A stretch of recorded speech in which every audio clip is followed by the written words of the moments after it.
and myself and Michelle are based in Student Central in the Minute Access office. So if you have any questions, like I said, pop them into the chat or hold on to the end and we can answer any of them.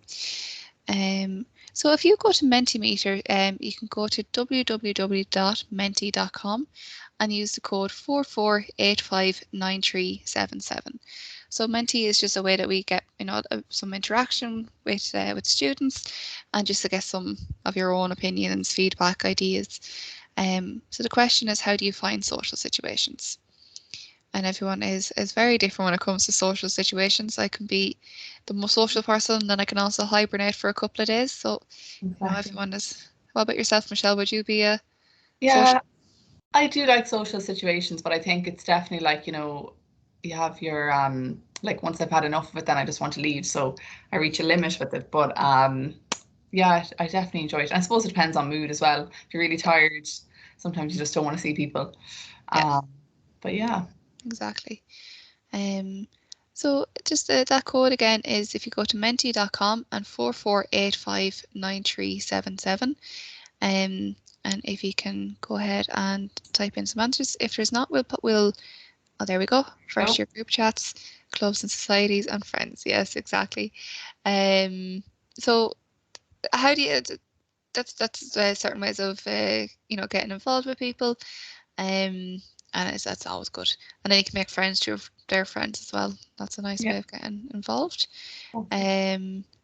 Okay, so we might move along. If there's anybody else there, you're more than welcome to join. We'll be calling out the code then again in a minute for the next question. Exactly. So the objectives then for today is just some general tips on how to get interacting with other people, how to participate online, some tips about how to work with as part of a group, some ways to interact with your peers, and then we're just going to be talking about the clubs and societies.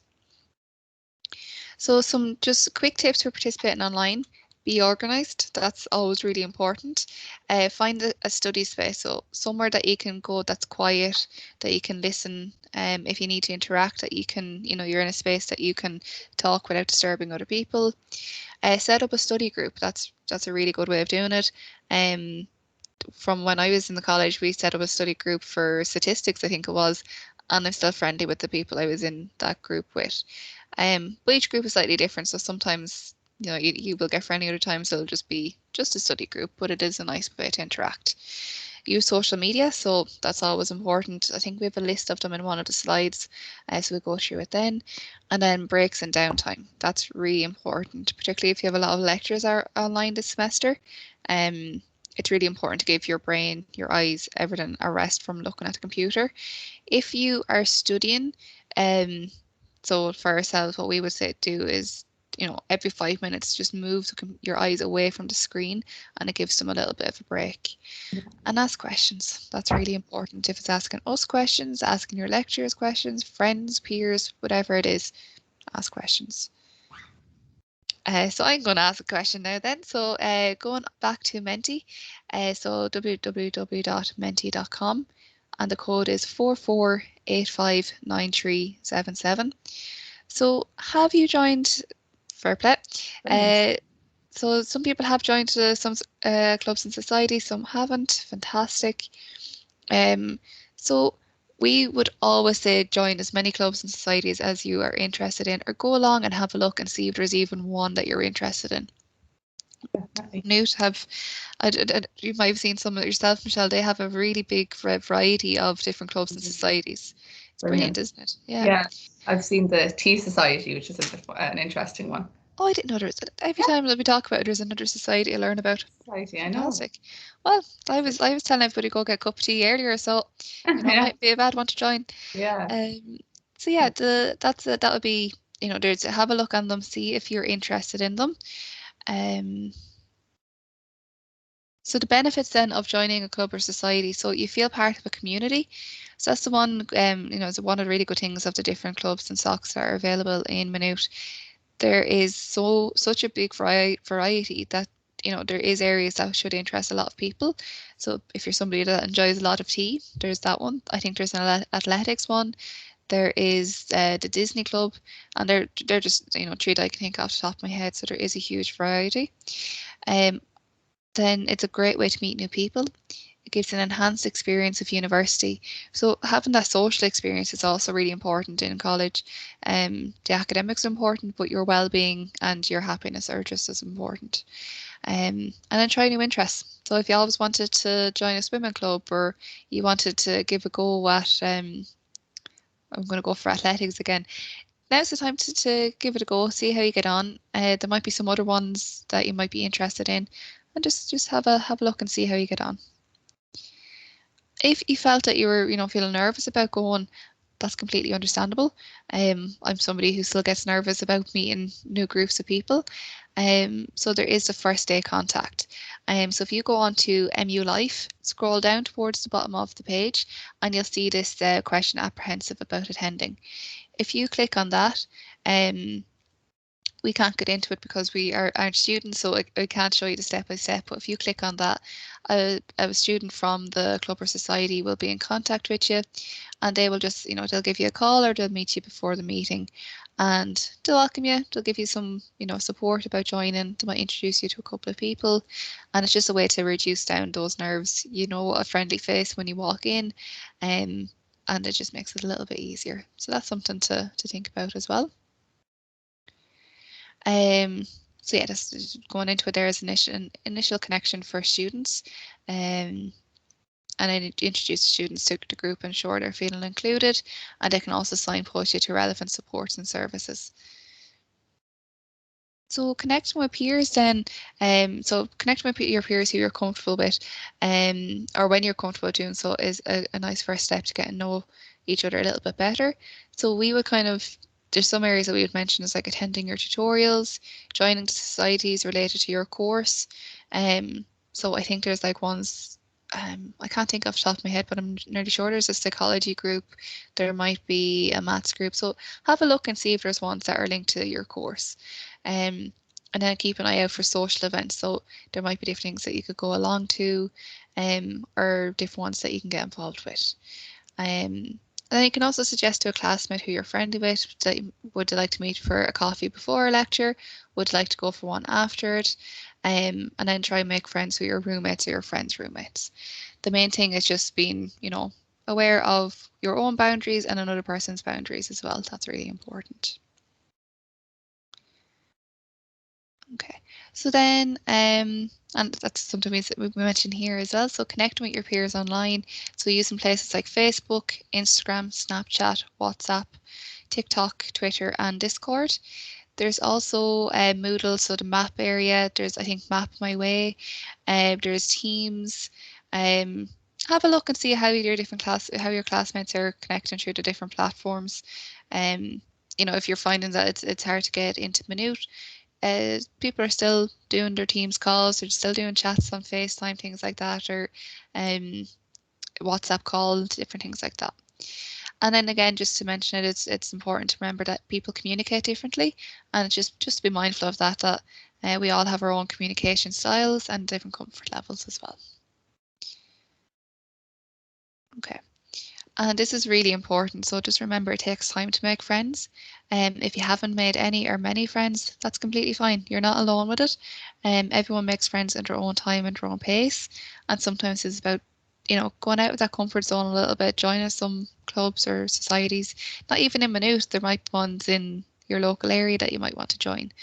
Um, but in Maynooth, there's chances are that there is someone else in your class who's hoping somebody will chat to them. Um, Michelle, I'm sure you know when we were in our college days as well, it can be difficult making friends. So, you know, And it's definitely takes time, like, and I would say even give it like the first semester anyways, it's a bit of just, it's a bit all over the place. So like if you haven't met friends yet, totally normal. There's nothing, you know, abnormal about that, and just give it time. And it probably is as well. You do kind of have to go out of your comfort zone a little bit, I think, to probably meet people.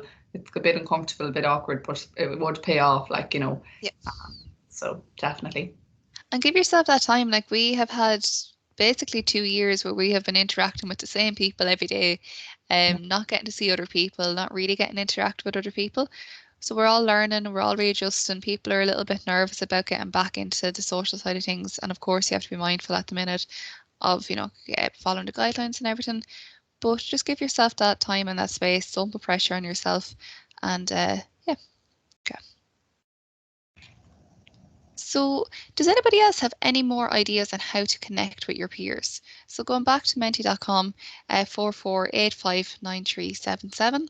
If there's something that we haven't mentioned that you think would be helpful, if not, no problem, we can move along. There could be other things happening in the university that we might not know of, or different ways of getting involved. Yeah. I can't think of anything off the top of my head. I'm thinking as well, I don't know, I know there's a gym, but if they run gym classes, that could be Oh a yeah, good, well, depending on the yeah, size, like obviously, but um, yes, yeah, good idea. different events maybe that are on, there probably are lots of opportunities to meet people. Yeah, the student union, they might have events going on as well. Yeah, definitely. Yeah. Um, is there anything else? Can't think of anything else No, me myself. neither. I think we're kind of Oh, covered. activities you both enjoy. Exactly, yeah, that's a really good one. Trying to find something, and sometimes it's about trying other activities. Your friend might mention something that you would be, you might like to give a go to, and that can be good too. Or so finding something that you both enjoy. Hiking seems to be a very big thing this year. Um, Yeah, so that's that yeah, club. hiking, coffee or something. Is there a hiking club? I don't know if there is. I'm not sure. Um, but like another thing, like you mentioned this earlier, Kiva, but like if there is an interest that you have that isn't a club or society, let's say in Maynooth, like finding that maybe there's one in Maynooth town as opposed to Maynooth University, or like Yeah, you're really you're likely to find obviously someone who you click with if you both enjoy, I suppose, that activity. yeah. So, yeah, And there's lots of walking clubs. Like I'm sticking with hiking for yeah, now, but good. there is a lot of walking clubs around the country, um, and then there's lots of different activities. So definitely get involved with something if you have the time and the interest in doing so. And it's really important to make some time for your own wellness and your own social connections as well. So then what we call netiquette for communicating online, and these can really apply to um, in-person situations as well. So it's just important reminders. So having an agreed set of guidelines allows everyone to focus on their learning experience rather than developing anxieties around participation. And an etiquette can help you to understand how to communicate with the class, how to be mindful of accessibility and inclusion for others, and allow for a diverse discussion which can create a richer learning environment. So it's important to use full names rather than nicknames, um, especially until you're getting used to a person, and then they might be okay with a nickname after a while. Put up a profile picture instead of you leaving a blank screen. Be patient as everyone adapts to the new environment. And that's still relevant this year because we are still adapting to all the different changes. So just be patient with everyone else and also with yourself. Because everything it's slightly different. So we're all learning new things. Be polite in all communications. So try to avoid dry, jokey, or sarcastic comments, particularly while you're trying to get to know people. Everyone has a different sense of humor, and if you're in a professional or education capacity, it's important to remember that.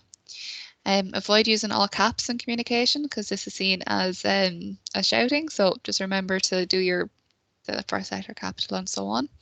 Run emails, posts, or text or documents through a spelling and grammar check before you're sending it over. This would also include assignments.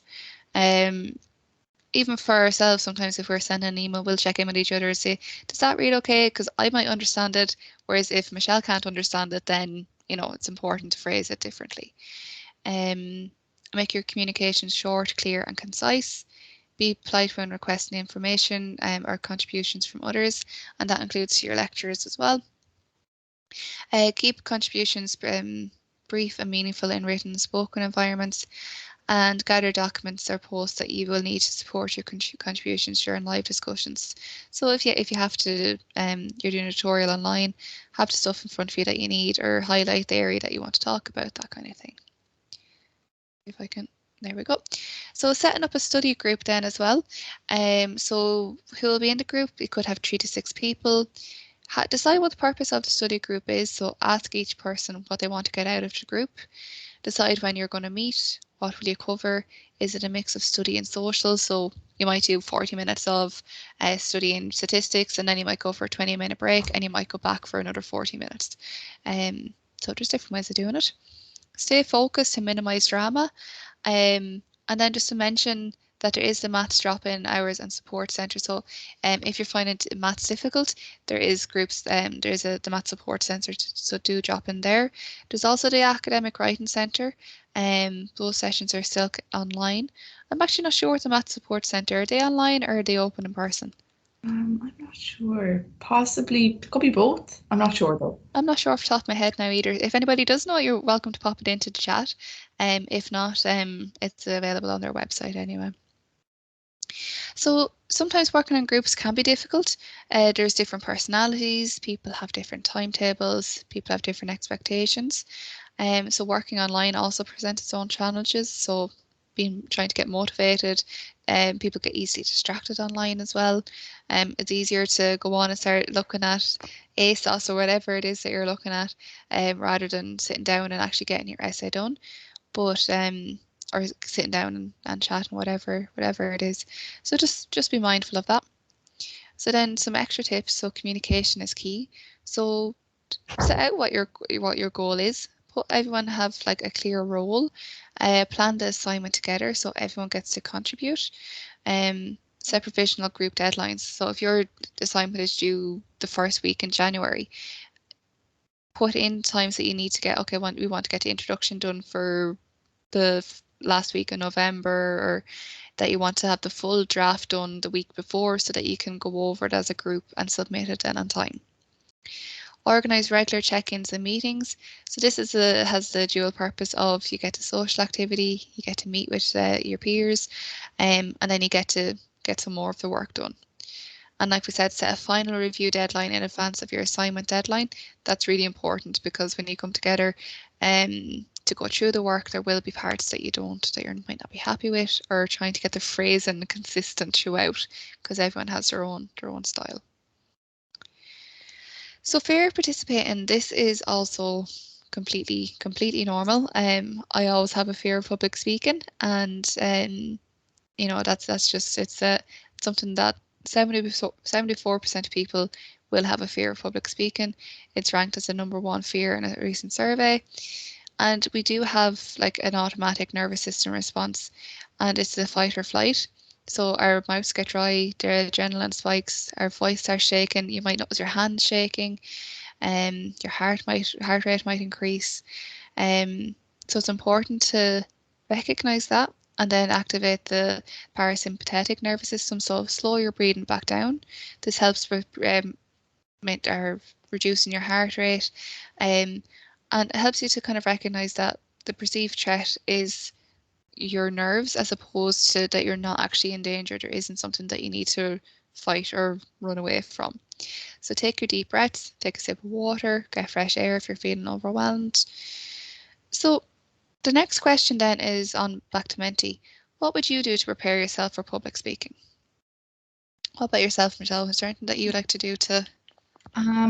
Probably firstly, like be organized and kind of have, whatever I'm meant to be, if it's a presentation, have it prepared well and have a look over before I have to say it. And then I actually used to always have little no what do you call them, little Oh, the key card type things. yes, yeah. So Flashcards. flashcards, have bullet points, then have the Yeah. points you want to say, and then highlight as well, maybe keywords. So then like if you forget things, that you can just look down your flashcard, you'll see the keyword and you'll trigger your memory and you'll say something of relevance. That's probably what I would have done. What about you?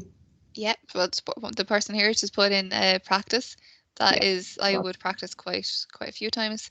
Um, there's been times, depending on what it is I'm presenting, I will ask a friend to listen to me to give me some pointers, and that can be really nerve-wracking as well, or a family member. Mm. But it is good experience. picking a point in the room and looking at it if you feel a little bit nervous. So it looks like you are looking at the audience, but really you might be looking over the top of their heads because especially if it's a tiered seating Yeah. area.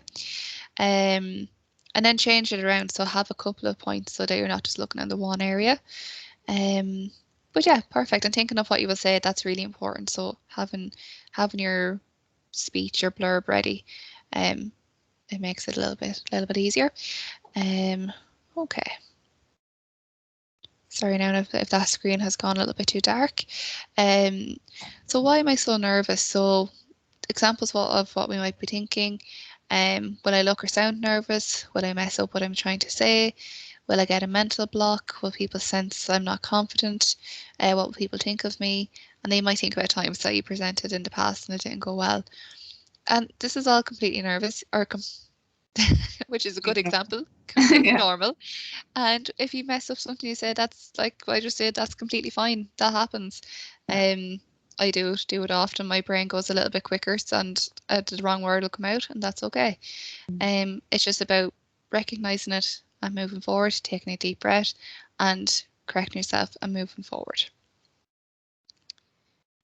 So visualization and goal rehearsal. So if you're feeling nervous, practice beforehand. If you're able to go into the room that you might be using, get comfortable with it, or go into a different room that might be set up similarly. Or if you're doing it on Teams, ask a family member or friend to join it and see how it goes. And you can do that yourself. You can set up a meeting and it's just yourself and you can see how it works so you get used to the different areas. Imagine yourself speaking clearly and looking relaxed. Imagine someone asking a question and you responding well. Imagine how relieved and proud you'll feel after it. Even if it doesn't go 100%, it's still a big achievement to speak in public. It's a really big thing. So it's always something to be proud of. Excuse me. So shaky voice, again, that's completely normal. I get it often and I have a bottle of water beside me just when I need it. So pause, smile, take a drink, take a breath and ground yourself.